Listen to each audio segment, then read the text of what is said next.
Hello, kind viewer. Welcome to my video. I imagine it'll be described as KLK rant or Kill la Kill English dub complaints or something like that. So, I'm gonna start off with the least of my worries and work to the most of my worries. And, I hope you enjoy it. The least of my worries, let's start off with, in the English dub, they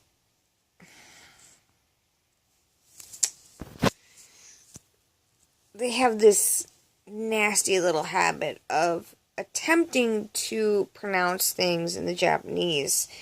It's closer to the Japanese pronunciation of things, like senketsu, which they pronounce as senketsu, and other such things.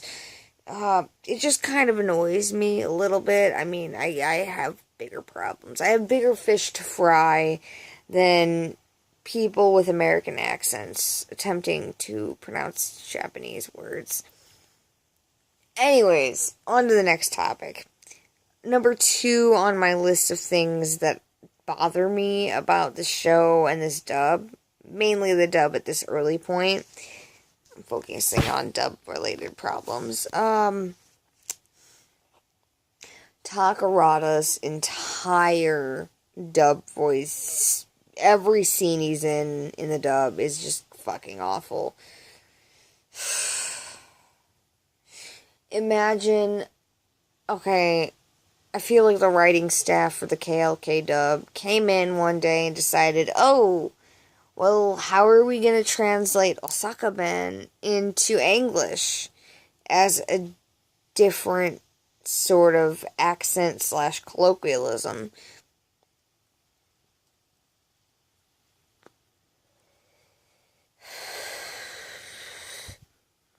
Well, shit, yo, let's use AAVE. Not joking. So, they take Takarada, an Osaka Ben speaker, and I'm pretty sure Ben is, like, somewhere along speaker. So I'm being redundant, I'm sure. They take Takarada and say, yeah, let's dub him over with, like, the sound of a white boy trying to sound inner city. And, that bothers me.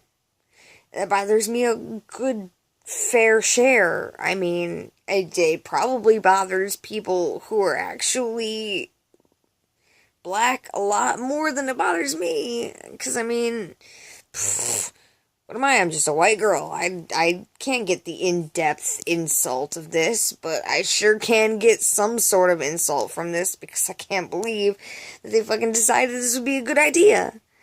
It's a continuation of the trend of 90s dubs using Kanto Ben speakers, particularly Osaka Ben, with southern drawls in the dubs, and it bothers the hell out of me. And usually they'll do the same thing for Kyoto Ben, but more so on the whole high class, like, fake British accent to make it sound high class and pretentious. The best example I can think of right now is Sayaka, is that her name? From Demon City Shinjuku. If you've seen that, if you haven't seen that, go look it up. It's fucking gold. But that's about it. It's what they do. It's the 90s dub trend with fucking giving different accents and colloquialisms to each region in Kanto. And anyone from Tokyo speaks normal, oh gosh, that's a terrible word to use, speaks textbook English in dubs, but everyone else speaks like colloquialisms or accents to show they're from different regions, and it pisses me off to no end. In old 90s dubs, it's kind of funny because it's so bad that it's funny, but in recent anime, really, that shouldn't be a thing that they continued on doing.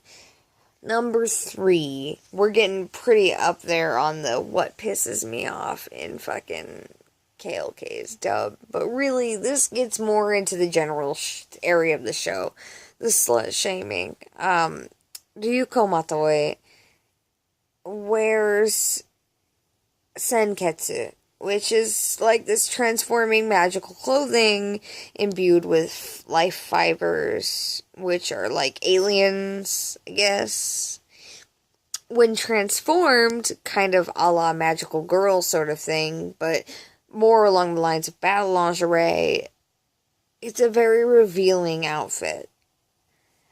In the English dub, they make comments on the revealing nature of senketsu every episode from 1 to 23 out of a 26 episode series, or something along those lines. They just keep shoving that shit down your throat. Oh goodness me, look at how revealing it is. Oh my gosh. I guess dressing like a stripper makes you more powerful. I roll my eyes every 10 seconds at this English dub for the sheer amount of how much they shove that shit down your throat. Anyways, biggest number one problem I have with Kill la Kill, and this is a general huge problem I have with the show, is the amount of fan service that is in the show is all-encompassing, entirely permeates everything within the show's universe.